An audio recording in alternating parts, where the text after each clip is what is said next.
Well, there's been a concerning development in New South Wales as a new so-called Equality Bill is being brought before the state parliament. Joining us now to discuss the harm she believes this new legislation will impose if passed is Women's Forum CEO Rachel Wong. Rachel, great to see you. Thanks for coming on Outsiders.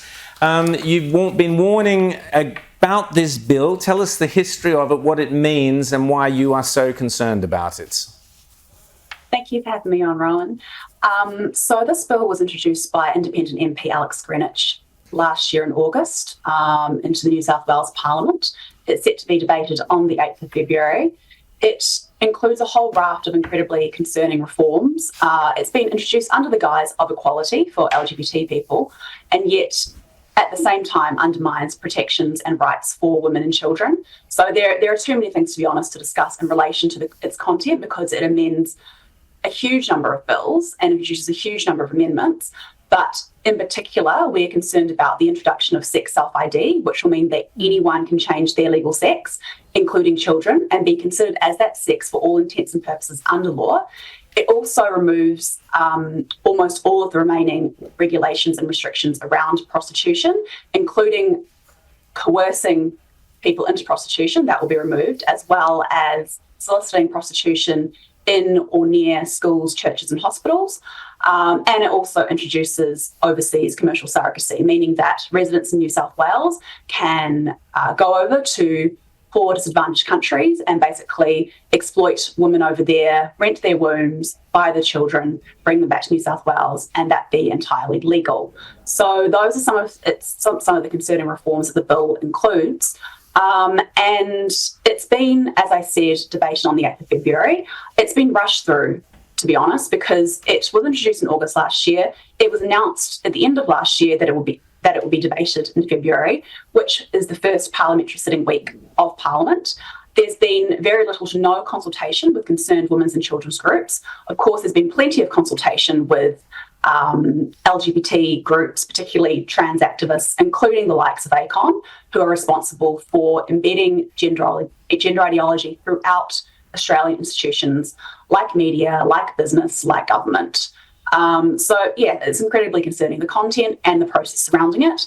And a lot of New South Wales residents don't even know that it's happening. And that's not their own fault at all, because it hasn't really been publicised. As I said, it's basically been rammed through. Well, yeah, I don't recall this being an enormous election issue, so I don't think anyone was voting for this. But you mentioned self-ID. Does that mean we could have the situation where a man who identifies as a woman would end up in a female prison, for example? Because we've already got that happening in Victoria. We've got sexual predator we know of who is imprisoned in a women's prison, and the women there have got petitions. They've got all sorts of campaigns to have something done about this, but neither political side in Victoria is interested in hearing from them.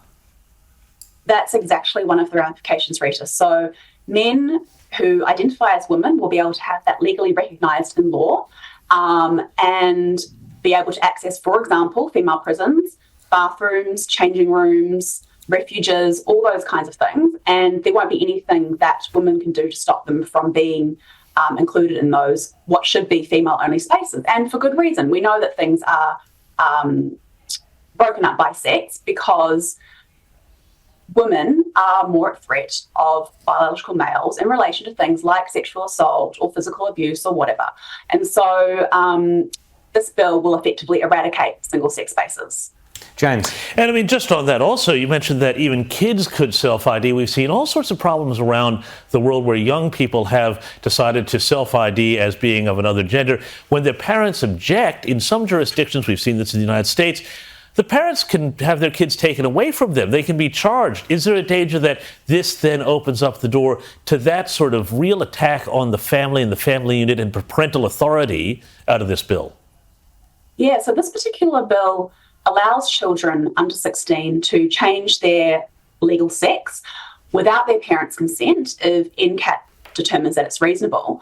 What's also concerning, though, is that there is other legislation also afoot in New South Wales, which Greenwich has also been involved with, and which the Labor government in particular is pushing, which relates to conversion therapy, bans on conversion therapy, which, to be honest, is just a Trojan horse for embedding gender ideology further into the state. And if that particular bill is anything like what we've seen in places like Victoria and anything like what Greenwich's draft bill has been like, then it will indeed criminalise parents and doctors and others who are trying to provide care to children who are struggling with gender dysphoria in a way that doesn't simply affirm their gender identity. Absolutely. James, quickly. Very quickly, Rachel, just because Alex Greenwich is such a power broker in the New South Wales Parliament, the Chris Minns government relies on him for a lot of stuff. What are the chances of this getting up?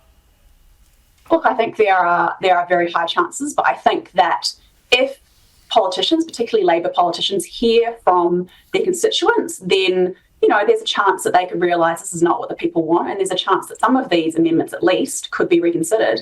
But in addition to